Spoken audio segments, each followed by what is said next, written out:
beautifully yesterday in our seminar about mission and the role of every believer in the ministry and the mission of God.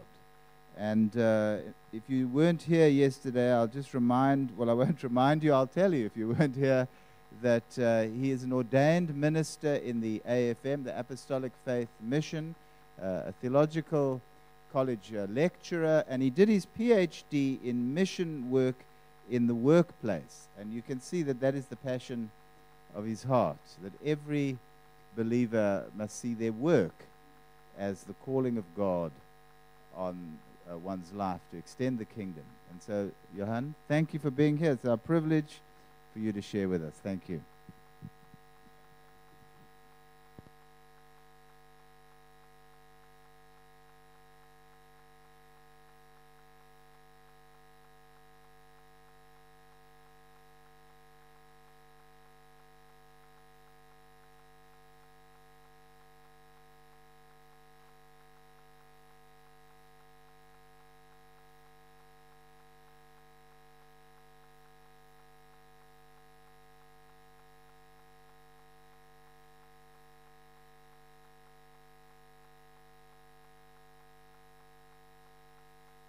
Is that all right now? Ah, good for you. I'm in Cape Town. Eventually I'm here. And the first thing Mike said to me when he met me, he said, Johan, there's a clock at the back. So, I got it. You know, my wife, thanks for reminding me. She reminds me of my wife. My wife normally comes with me and she sits in the back of the audience. And if it's too low, the volume, she goes up. If it's too high, she goes down, you know, and clean your mouth stuff. And when it's too long, she starts to cut her throat at the back. And all the people in the church think my wife, we've got deaf and dumb kids, but it's just to show me. So if you can play that role for me so that we can end. People, we live in exciting times. And this last time that I'm with you, the last half an hour here is, for me, crucial in my own life, just to convey something that God has placed on my heart. You know, some time ago, a friend of mine stood in Johannesburg. He lives in a flat of about 5-6 stories high. And what happens in the winter in Johannesburg, we do not have the privilege of rain in Johannesburg. So we have an accumulation of smog, not population, pollution and stuff like that, population as well. And what happened that morning, 5:30, he was standing on a balcony worshiping Lord and thanking Him for the fantastic worship and scenery that we have in Gauteng and Johannesburg. And what happens in winter is when we get a cold front here from Cape Town, it compresses all the pollution, all the dirt, all the smog that we have.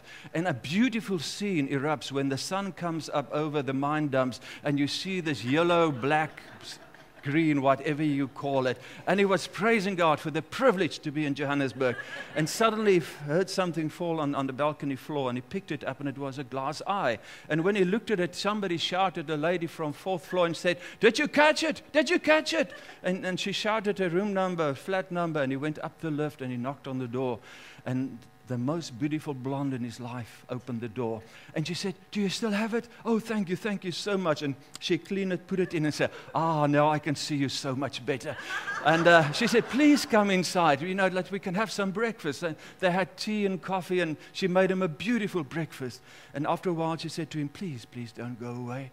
And she went into the bedroom, and she just came out like this. Sweef in Afrikaans, what is that? Yeah, you know what I mean, not touching the floor, with this most beautiful negligee that he's ever seen in his life. And she came to sit next to him, and he became uncomfortable. And he said, do you do this with all the men you meet?" She says, oh no, only those that catch my eye." Now,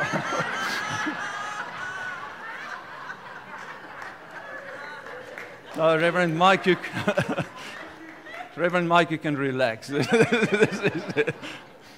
People, what I want to talk about this morning is what is catching God's eye. It's His people on the move, all of us. And what we shared yesterday is, and in Jerusalem as well, we're coming to a stage where God is unleashing and releasing His people, not away from the church, but from the church into the world. Let my people go. And let we all realize that as we sit here today, that we are all missionaries. We are all apostles. We've all been sent. And we've been sent into what we call the 9 to 5 window. And we've been taught so much about the 1040 1040 window where all the unreached peoples of the world are, etc., etc. But the 1040 window has moved into South Africa. And the 9 to 5 window today, the workplace. And if you want, I might have been a bit more spiritual and play that little song, working 9 to 5. What a way to make a living.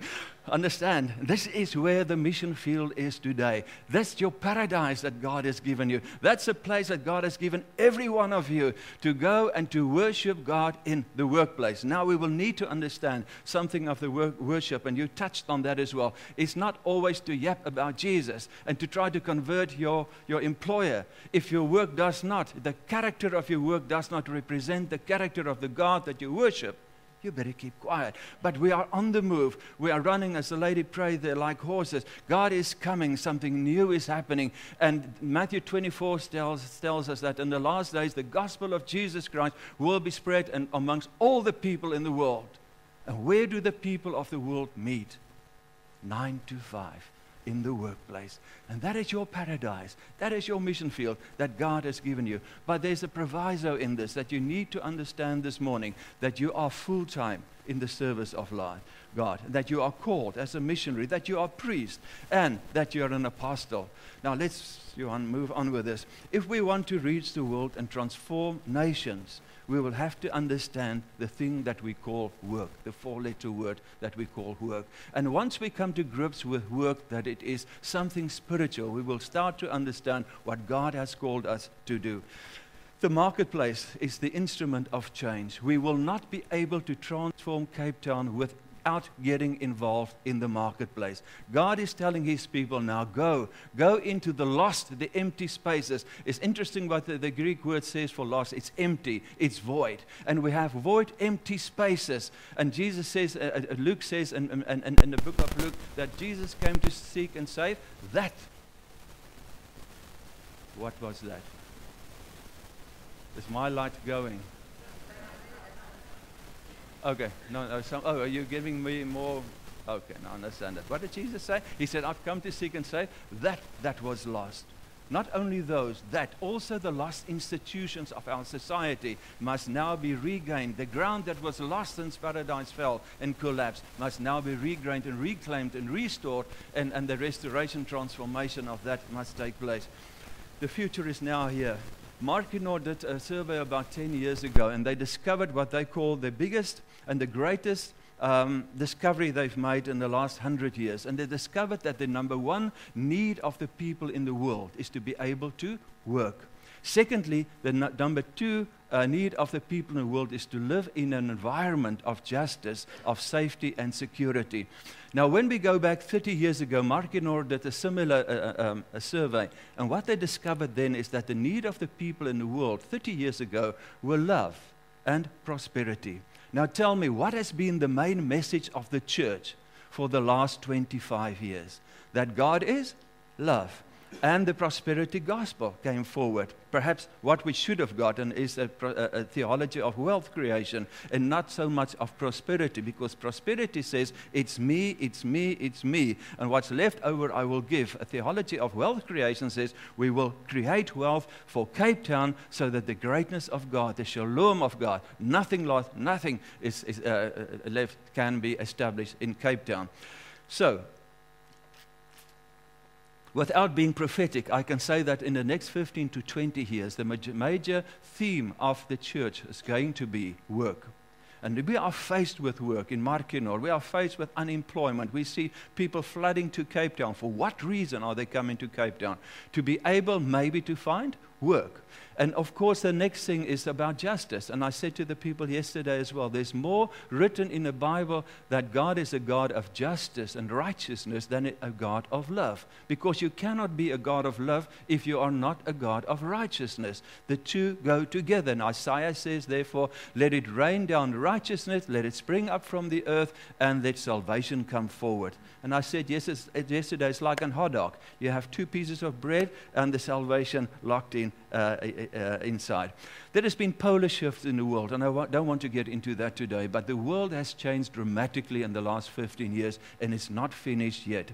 The West used to be up to today, perhaps somewhat still, the major financial, political, governmental force in the world. But those days are coming to an end.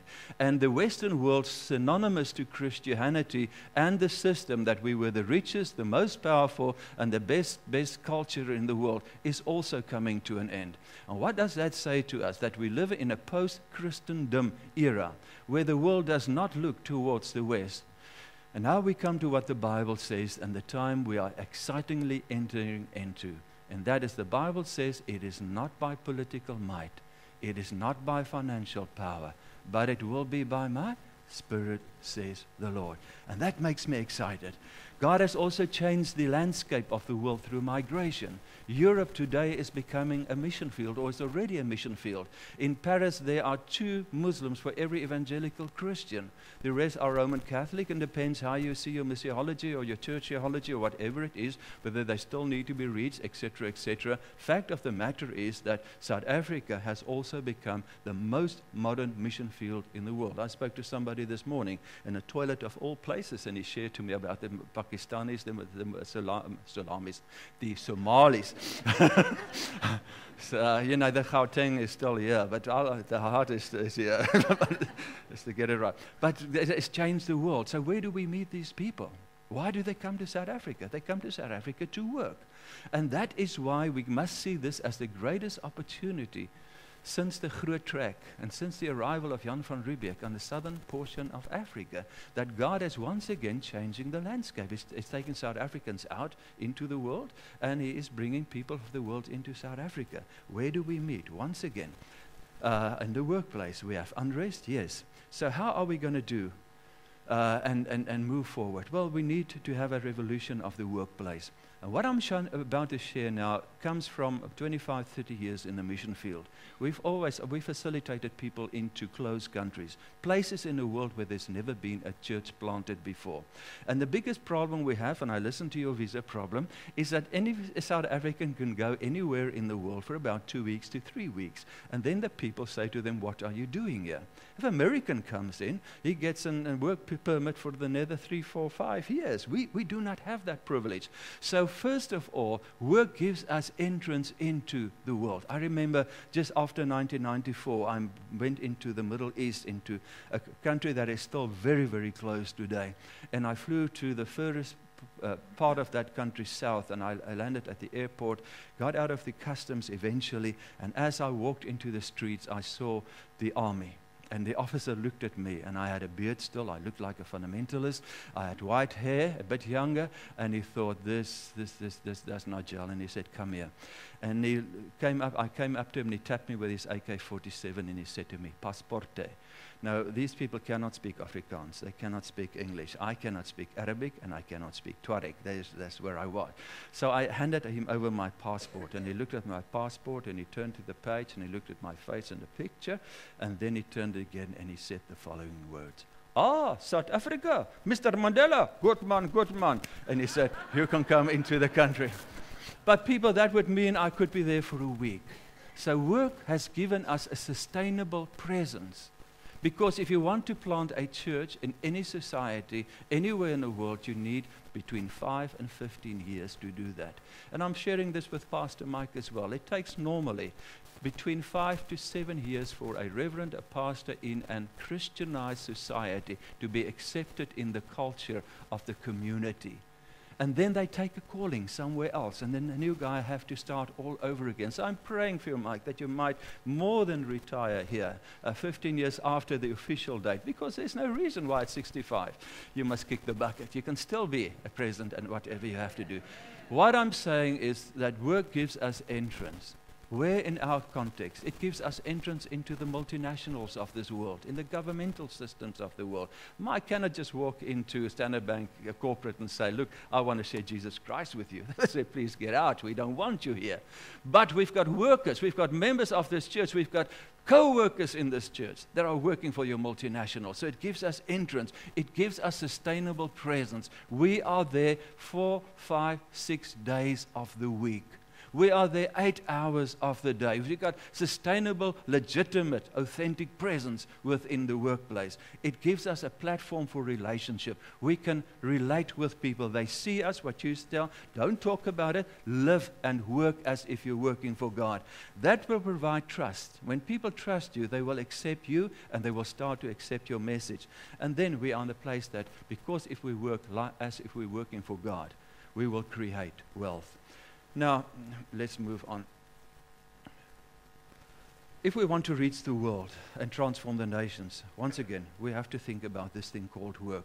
Now, work, first of all, is a gift of God. It is not drudgery. When the fall of paradise, and we will come to that, the character of work changed, not the commission to work. Only the character of work has changed. We know God through His work. And this is one of the things that struck me. It's almost that aha experience I had 6, 7 years ago when I read in the Bible, and sometimes still when I deal with people of other religions and they say to me, what does your God look like? Explain it to me. I say, let's open the book, the Bible, His book, and see how He wants to reveal and wanted to reveal Himself. And in the very first chapter, the very first verse, we look at and we see, in the beginning God worked. And God worked is the first revelation that He has given us. And Paul still stands back today and says, nobody in the world can say there is no God, because the work of God's fingers testifies of His greatness. We'll come back to that. Work is the key to transform our nation. Work is spiritual. People, that's the original commission that God has given us. You do not resign from your work to work for God. Work is the key that God has given us. Your identity is in work. So, what do you do? Yeah, right, you. An attorney. Exactly, we have this picture of Oscar there, and this attorney is... yeah, no, he's up there somewhere. Understand what I'm saying? When we meet people, what's your name, where you're from, and what do you do? Why do we do that? Because it gives us identity. Why do we have so many Russians that are alcoholics? Because there's no work, or used to be very little work in Russia. Their identity has been taken away from them. And now with the marginalization of a species that they call, like me, the male on the workplace, there is an increasing 70% of all suicide are men. Why? Because their identity has been taken away from him. So Jesus came to seek and save that was lost. Not only the people, but also the fallen institutions of the marketplace. When paradise collapsed, all the institutions of the marketplace, paradise, the home, our homestead, also collapsed. Your governance, your business, education, science, health, your judicial system, agriculture, and your media. So where do we begin to understand the Bible slightly differently? Once again, as I said, in the beginning, God worked. And then that is the primary, the everlasting and forever revelation that we have of God. His work will stand forever. What? His work will stand forever for what He has done in creation. And Psalm 108 says, Lord, if I look at everything, the aeroplanes in the sea, the whales here in Cape Town that we do not have there, and everything that is, what are we as human beings when I look at the work of your fingers? Exactly.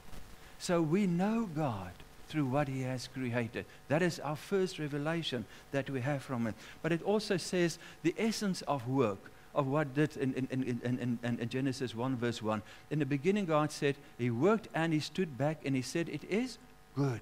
And what it tells us, number one, is that God enjoyed it to work. Work is not drudgery. It is not something that you're unhappy about. When God looked back every day, He stood back and said, wow, it is good. He felt good inside. It gave Him some satisfaction. If you take a guy that is genuinely not guilty and you free him from a charge on murder, how would you feel the next day? Wow, I've been a good attorney. My work I've done is good and it is satisfactory. Secondly, God's work, what He did, was also good in the sense that it was perfect. Nothing left to do for tomorrow, nothing less that I had to do today. And that's why Jesus said, do not worry about tomorrow. Do what you have to do today. Because tomorrow, like in creation, there will be other issues that we will face. The definition of work, if I can just roll it in quickly, are just three basic things: relationship, transformation, and witness. And Jesus says, go to the ants, and you will understand work much better. Now, when the ants entered my kitchen floor about 3 months ago, they worked in a relationship. Every ant knows exactly what they do. They come and they chat. They've got Wi-Fi is not on yet on the ants, but they're getting there. And then they've got relationship. Every ant knows what they have to do. And then they transform. I can see them in my kitchen, little heaps of ground starting. And that is the witness. The transformation of my kitchen is the witness that the ants are there. Exactly, understand. And this is what God did. He said, let us make men and women. Understand? It was a relationship between the Trinity. And they transformed chaos into order, and that still stands today as a witness. Now, God said a very interesting thing in the Bible. Mankind was created to do what? To work. And what does it say to us in the Bible? That as we are image of God, we also image the way that God works. God enjoys his work, and God does it perfectly. Nothing less, nothing more for the day that we have to do. Go to chapter 2 in the book of Genesis. God walked with Adam and Eve after a few weeks, and he said, Adam, now listen, it's great talking about this creation of mine, but please look at these animals.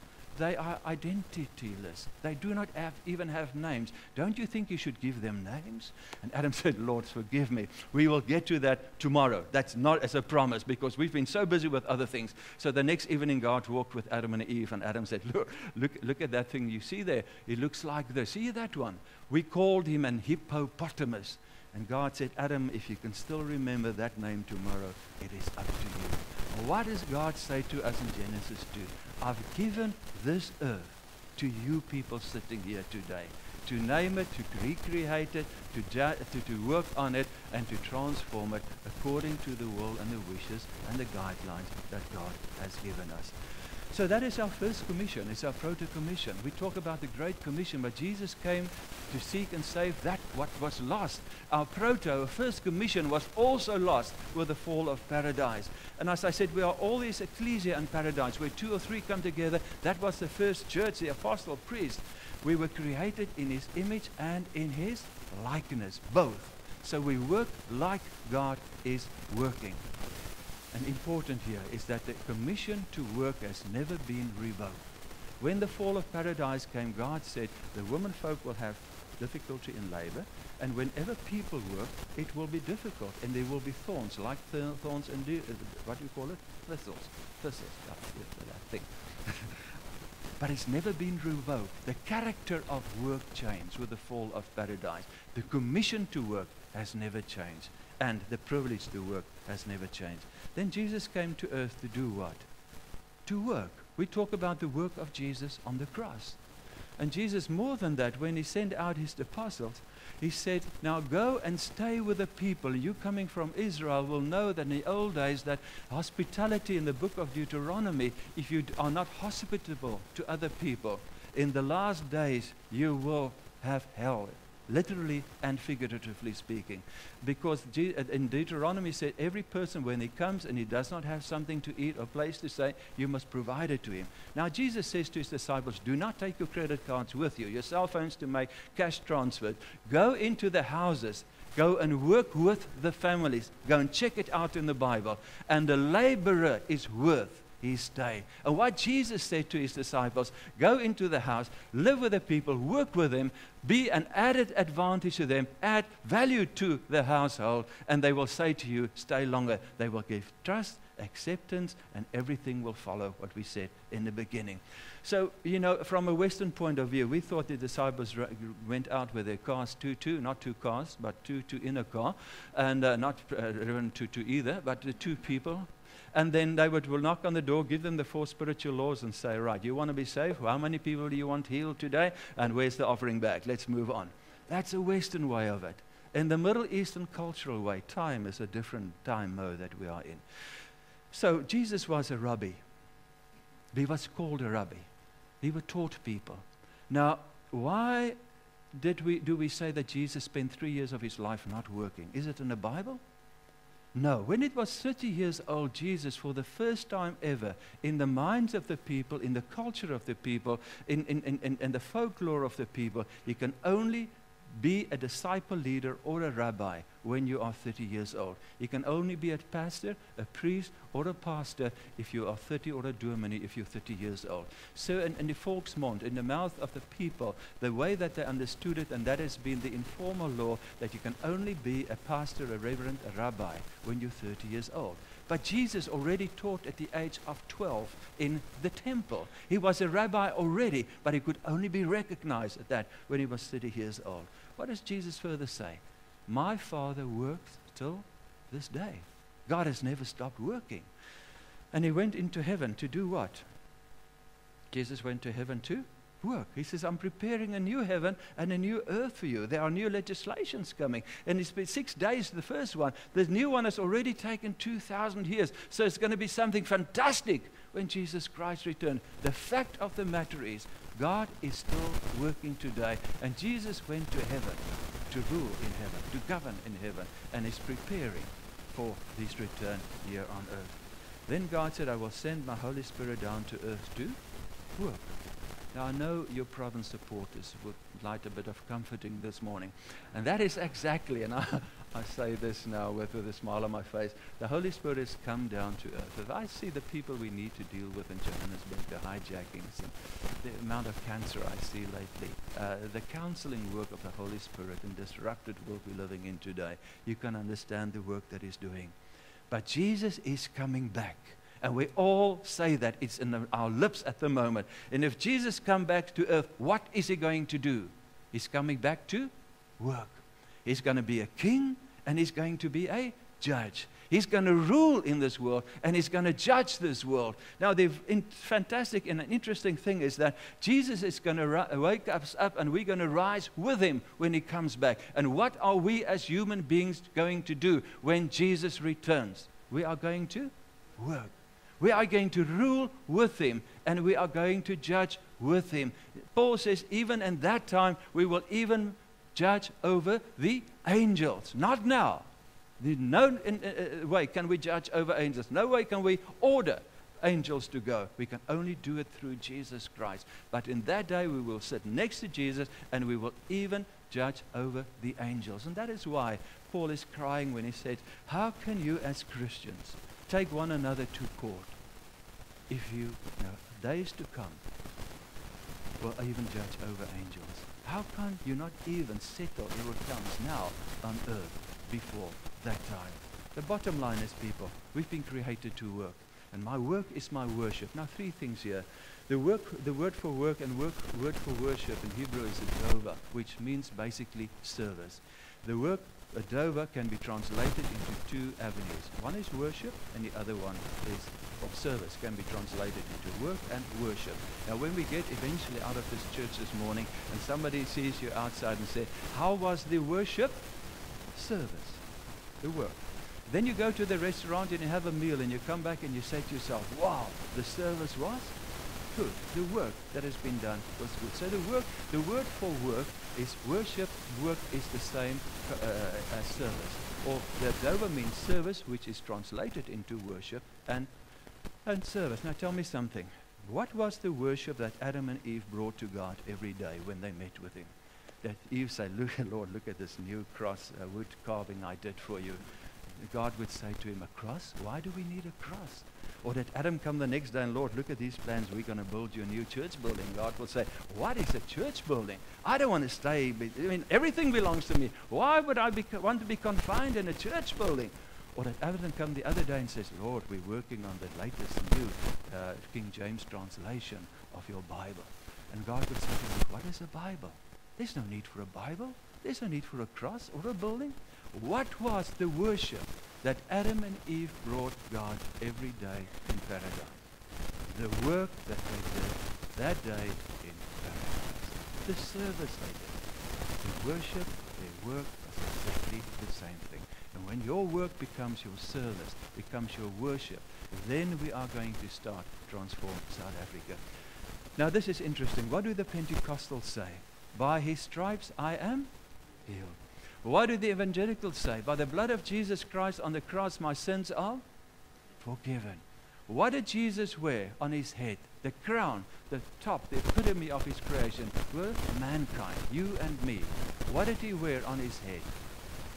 A crown of thorns. What is the symbol of thorns? The fallen nature and character of the work in paradise. So by his stripes I am healed. By the blood of Jesus Christ my sins are forgiven. And just so, by the thorns on his head, for the crown of his creation, my work has been redeemed.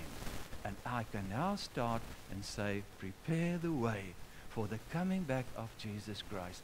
And we can only do that when we enter into the marketplace and we work in the disciplines of society that has been dysfunctioned. How are we going to do that? In 5 minutes, I don't know, but let's go through this quickly. I will skip a few here. I will submit my life every day to God. I think we understand what is that. The second thing is that we need daily to pray that God's dream for my life in my workplace will come true. People, I have this thing about Christians and myself as well. We fall into a habit. Who of you are not sitting in the same place that you sat in the last 2-3 weeks? Okay, don't answer that question. Understand, we've got our little comfort zones. But then we hear a testimony of somebody in the workplace and we say, wow, God, you must do the same for me. But God is not is an original God. The Holy Spirit moves fresh every day. And God is not going to repeat what He's done for somebody else in His workplace, in His life, in your life. You're not a duplicate of anyone else. You are original. You are God special, the way God made you. You have to find out how you are comfortable in your own skin. And that is where we have to come as Christians. This is who I am in Jesus Christ. I am not Dixie. I am not anyone else of you. And once we are satisfied, we are comfortable of what God has made us, we will move forward. Now, what has happened? We need to pray to God in my workplace what God's will is to transform it. And therefore, we will need to be able to listen to God. Now, many years ago, we flew in a man called Alex Buchanan from England to come and teach us how to hear. That's many, many years ago, as you will soon realize. I was very, very young. And Alex flew in and I first of all realized, but this man cannot hear, he's deaf. But he brought his interpreter with him. And I thought, not fair, Lord. We're going to hear, somebody teach us on how to hear the voice of God. This guy is deaf, he cannot hear his wife complain. There's no TV, there's no radio, no kids crying, no beggars, nothing. And then I heard this man speak about him being a pastor, a reverend. And he was so busy with the things of God that he didn't get to the God of the things. And God allowed him to be in a motor accident, and he lost his hearing. And then God said to him, I will now pick you up and use you to train people to hear my voice. And he taught us. And we had a week of this, broke away on a retreat. And about the Wednesday, somebody came rushing in with her car, and she a newspaper, and very excited, and she said to us, you know what they're going to do? They're going to have the first pop rock festival ever in South Africa on the second holiest place, Ellis Park in Johannesburg. And we were angry. We didn't want this. And this guy came and said, what's the problem? And we tried to explain to him about Ellis Park, but he couldn't understand. He said, look, we have this rock concert, and we as Christians don't think it's a good thing. He says, why are we here? We said, well, to hear God's voice. He said, why don't we ask God? And he said, now break into groups of 8 and come back 45 minutes. 45 minutes later, we were there. And we were sitting there. And he said, all right, what did God tell you? And he said, well, yes, God spoke to us. God said we must pray for chaos. And when he said chaos, everybody erupted and said, oh, thank God, because I didn't know how to say that. Every group leader said the same thing. So we broke into groups and we prayed for chaos. And we didn't know what God wanted in chaos, but we prayed for chaos. We broke that Friday afternoon, and that Saturday, the first Rock concert started in Johannesburg. 12 o'clock, it was a beautiful sunny day. By 12:30, the first chord was struck on the guitar, and by 1 o'clock, the whole of Johannesburg were getting into rhythm with Ellis Park. 2 o'clock, there was a small cloud in the air. 2:30, it was pitch dark in Johannesburg. 3 o'clock, the worst hail electric storm ever broke a center of Johannesburg. And the rain came down, and the guy in the guitar strummed his guitar at the same time, and lightning struck his amplifier equipment, and he went out in the air 3 meters, and everybody rejoiced and thought he had an extra celestial experience. And then he fell down, and the wind turned over all the stalls with food, and the rainwater just redistributed it to all the poor people down in Johannesburg. And the next day I went to the shop and I bought a Sunday newspaper, and thick letters on the front page it said, "Chaos at Ellis Park." Wow! Now we're chuffed as Christians. Whatever goes wrong, what do we ask God for? Pray for? Chaos. So my friend came the next week. He said, "Johan, my marriage is on the rock." "Oh, I know what we do. We pray for chaos." I said, "No, Johan, I've got chaos already in my life. You cannot do that." And then a few weeks later, they wanted to open a bottle store in Johannesburg. Now listen to the audacity. Many, many years ago, some of you will remember that you had to get permission in a bottle store. And it's not only the bottle store that they wanted to open in our community. It was called W.P. Kelders. The audacity of Province to have a wine store in Gauteng. And we rejected. We wouldn't want that. So what are we going to do? We're going to pray for chaos. No, it's not going to work. We're going to have chaos anyway. So we said, "Sorry, Lord, what do you want us to do?" And the Lord said, "Get off your backside, get a petition, go to an attorney, and stop it through the government." And we did that. So we divided the whole area, community, into cell groups, areas. So I knocked on the first door the Monday morning. I said, "Lady, did you see what they're going to open up here? They're going to open up a bottle store. We don't want that. If you're going to buy bread next door, the guy will come and say, 'Hey, sexy Tani, you.' And maybe he will even rape or kill you. So I need, please, lady, that we stop the thing. And here's another color pen for your husband." Oh, he died. He would have agreed with you. Please sign for him as well. So we signed up the whole area that day. And within 2 weeks, that whole bottle store came to an end. They've never been back. I've never seen W.P. Kelders. You still see them down here? That's because of our prayers there. So we know 2 things we can do. So about a few weeks later, a lady came with a caravan with a glass ball inside. She wanted to tell all our futures and stuff like that. And we didn't want it in the community. So we went to the attorney and said, "Please help us." And he said, "No, I can't help you. By the bylaws of Johannesburg, she can exercise her entrepreneurial expertise anywhere in Joburg." I said, "Lord, what do you want us to do?" And the Lord said, "Pray for rain." It's July in Joburg. It doesn't rain. So we prayed for rain. And that same year, Cape Town had a drought. And it started to rain. Old-fashioned Cape Townian rain. On and on and on, never stopping. 10 days later, we saw Cape Townians fly up to Johannesburg just to walk in the streets, to feel what Cape Town used to be like in the old days, good old days. On the 14th day, the caravan went into the ground. The 15th day, people started, front-end loader came, put the lady on the road. She's never been back. The bottom line of the story is this, people. You're going to have more tomorrow. Move into your 9-to-5 window. Your paradise God has given you. What are you going to do there? Pray for God. What is God's will for your marriage or for your workplace, for your situation that you're in? I will endeavor to work every day as if I'm working for God. Very good principle in the Middle East. I was with a lot of people, and everybody was complaining how difficult their work is and how difficult it is to convert these people. And then an elderly gentleman came forward and he shared, but it's happening in his church. And I stood up, I said, "I don't know why, but I know this gentleman. They killed 15 of his people last year because they dared to erect a cross outside his building. Why do you have favor in the community except in the governmental side? What is your method? What do you use?" And he came forward and he says, "There's no method, there's no recipe, there are no 4 laws or whatever it might be." I said, "But you, lady, will have to be a witness for Jesus 24 hours of the day. You, sir, will have to be a witness for Jesus 7 days of the week. You, lady, will have to be a witness for Jesus 30 days of the month. And you people sitting here will have to be witnesses for Jesus 365 days of the year." And then he said something. "And sometimes, even sometimes, you have to speak." So what he was telling us is that his people in his fellowship go to work every day as if they're working for God. And they do not redistribute all their paperwork back to their homes or sit on the telephone at workplace arranging for the weekend seminar where some Gautenger would be able to speak. Understand, our work is above reproach. So endeavor to work every day for God. The 4th one here, the 3rd one is that I will always ensure that my work reflects the glory of the God that I worship.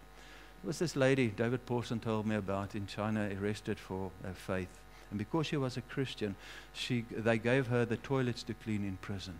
And she said the following words: "I clean every toilet every day, as if Jesus was going to sit on it. And I'm coming back to this, people, that we need to understand that we cannot sit with our Bibles open in a workplace. We cannot speak in tongues. We cannot try to convert everyone if our work does not testify to the character of the God we worship. We nullify, and we've been nullifying our witness for the last, I don't know how many hundreds of years, because we've been taught and theology that says that you have to resign from your work to work from God. And I say this reverently from this morning. It is a theology birthed in hell, because it has made 2.3 billion Christians second-class citizens in the kingdom of God. Our first commission is to work.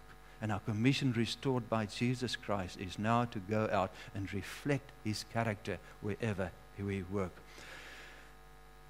Tell me something. Joseph, who I'm a wealth creator, the next one there, profiting for those that I work for. Yes, but I'm working for a Buddhist. Does that matter? Yes, but I'm working for somebody not of my skin color. Does that matter? But he's worshiping other gods. Does that matter? Listen to the people that the Bible is written about. Daniel worked for a foreign king, foreign skin color, another culture, serving foreign gods. You look at Nehemiah. You look at Joseph. Joseph the same. Joseph, and what does the Bible tell us in the book of Genesis? And the Lord blessed the house of Potiphar, a man that has many gods that he served, because his servant, his worshiping servant, Joseph, was working for him. And now Jacob comes to Laban. And Laban, after a while, calls him back and says, come here, young man. You know, ever since you came here, I saw that my cash flow is up. My distribution of my stock is limited. My wife doesn't argue with me anymore. There's peace, there's shalom, there's profit. Everything is here. What can I offer you to stay with me? It's in the Bible. And they got a win-win situation. Laban got rid of his daughters, and Jacob got a few girls that he now calls his wives. But he has been a wealth creator. Listen to this. And wherever God's people is, why did the king Daniel, the king of that Daniel served, why did he cry when Daniel went into the lion's den? I mean, these lions ate up 30, 15 every day, because he was the best, most trusted, loyal worker that there ever was. Why did the king, and this is very interesting, in the book of Nehemiah, when Nehemiah wanted to ask him a favor to rebuild the walls of Jerusalem, why would a king, with his wife sitting next to him, this is what the Bible says, that has tickled me for anything, because I will not make anybody any promise if my wife is within 30 kilometers of a hearing distance. Because the next day when she asks me something, she will say, Johan, 30 years ago, I asked you for this, I asked you for that. And my wife's got this memory that an elephant can only pray to get. You understand? And the Bible says, and Nehemiah's wife sat next to him. So why did the king in front of his wife say to him, what do you want? He said to you two things. What do you want? When are you coming back? Why did the king want Nehemiah, a child of God, back? Because he's the most loyal, the hardest worker. With him comes the shalom, comes the wealth creation that the Jews have with them as well. We Christians have the same, because we are grafted into the same tree of God's shalom, greatness, wealth creation. But we shun work, and we say work is not of God. So God cannot bless us, because we've been brought up in a theology that crucifies that. So people, I am profiting those that I work for. Today you've got to answer the question, are you either a pastor for the marketplace or a pastor in the marketplace? Let me put it into different terms. Mike is a general in war, equipping, training, and logistical planning. You people sitting here are the pastors in the marketplace. You are the generals in the battlefield. There, waar die tekkie die teerpad tref, where the blood flows, where the hurt is. And we need both. We need to understand it. But Mike is not the only pastor here today. We are all pastors. We are all priests. We are all full-time. We all got our paradises. But our function that God has called us is somewhat different. Let me end. Work gives us entrance and sustainable presence and relationship. It gives us trust and acceptance and wealth creation. These are all the elements we need to transform and restore South Africa. Behind that must come a movement of people, working people, reaching the world. Imagine with me, that from now on we will have a few million Christians, teachers going to a school every Monday morning, teaching as if Jesus is sitting in their classroom. Nurses will go to the hospital, caring for patients as if Jesus was in the hospital.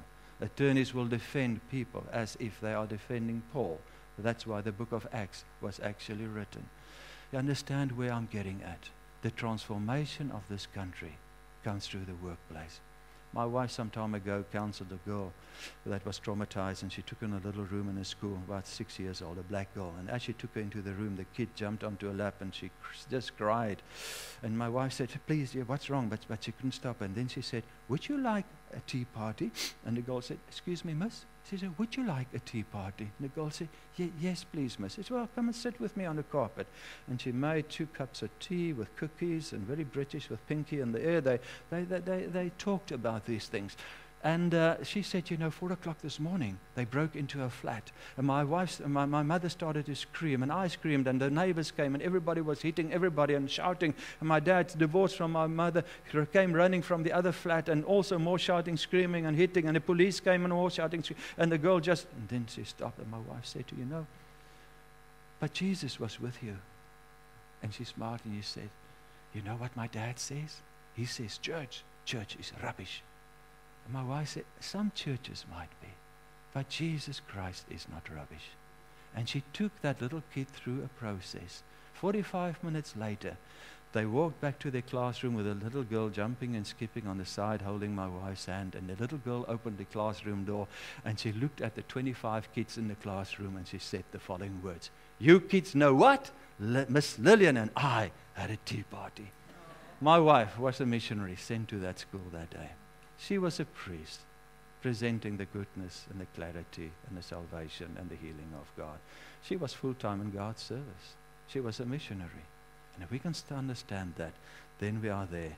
The future that has now come, to embrace it and not to reject it. And my prayer for you people is my time is long up, and Mike is already gone. He'll be virtually available from 1 o'clock onwards.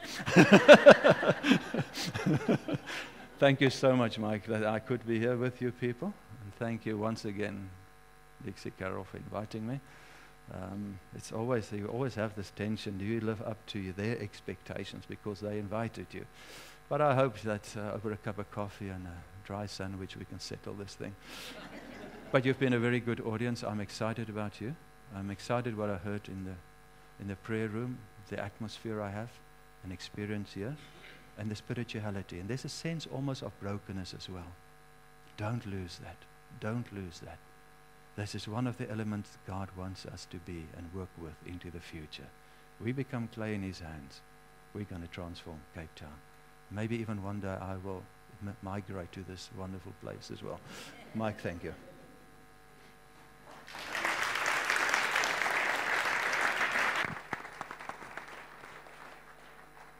Thank you, Johan. That was a very wonderful message. Very, very important.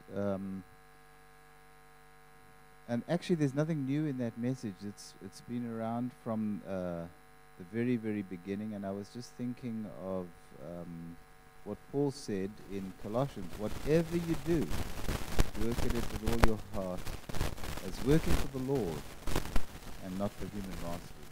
And when you see that your everyday life is for the Lord, it will transform everything. Why don't we just pray? Let's just wait on Him as we go out into the world of work, as we go out into the world of creation that God has called us to serve. We just pray your anointing on us, dear Father. We know that it is not by works that we are saved, but by your grace. We're not going out there to change the world so that you will like us better, that we will be more acceptable to you, because we're already totally accepted. We thank you that it is by your grace. We thank you that you accept us before we do anything.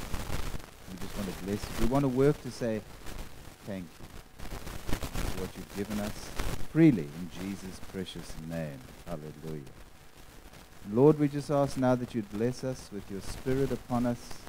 Maybe you want in some way that we're not expecting. We ask for the gift of your Spirit to be released upon us afresh in Jesus' name. Holy Spirit, would you just come and do your work amongst us. As we are about to leave, we ask your blessing. And as we were worshiping this morning, I was waiting on God, and I said, is there anything you want to do here today? Anybody that you want to touch? And I just got a few things, and I'm going to share them with you. If I'm wrong, then you know what, just let it fall to the ground and forget it. But if I'm right, then we're onto some solid gold here, and you might experience a miracle in your life today. So if some of the things I'm sharing are for you, receive, and maybe at the end of the service, come and let one of our ministry team people pray with you and lay hands on you. And I've got a picture in my mind while we were worshiping of an arm, and the lower part of the arm, I could see the bone. Might be called the radius, I don't know, but I just saw the bone. It was almost like it was glowing. And maybe you've got a problem with your arm, and I'm just getting the word left arm. If you've got a problem with your left arm, why don't you let somebody pray with you? And then I saw a kind of a complex picture of feet, and it might be one person, it might be different things, but I saw the toes on the foot that were kind of numb, and the Achilles tendon also came into my mind, and the arches. Now, it might be different things, or it might be one person that's got these complex problems with the feet. So if any of these things are for you, we just pray the healing anointing of God's Spirit on you right now. Holy Spirit, we pray for that foot, those feet, if I'm right, and that arm, if I'm right. In the name of Jesus, we say, be whole. Receive healing in Jesus' name. And then one final thing, I just got a sense that the Lord was saying, I want to give you a new and a soft heart. And immediately the words, I will put my spirit in you, came into my mind. And I was reminded of Ezekiel 36, 26 and 27, where God speaks of a new heart. I will give you a new heart, a heart of flesh. And I think it speaks of rebirth. And then in verse 27 he says, and I will put my spirit in you and cause you to walk in my ways according to my word. And that's renewal. We need both. We need the new heart. We need the filled heart. And maybe today you're not yet born again. Your heart is not new. And I'm just giving you an opportunity to come and receive Jesus Christ. As the scripture says, those who received him, he gave the right to become children of God, and they got a new heart. They were born of God's Spirit. That might be for you. Or you might be a child of God. You've been born again for a long time, and God is saying, I want to give you something more, a fresh filling of his Spirit in your heart. That's for you. Just come and get some prayer. Why don't we stand as we end off? We're going to sing together. Ian's going to come and lead us. And I'm going to invite the ministry team, those of you that are on duty, just come and be available here.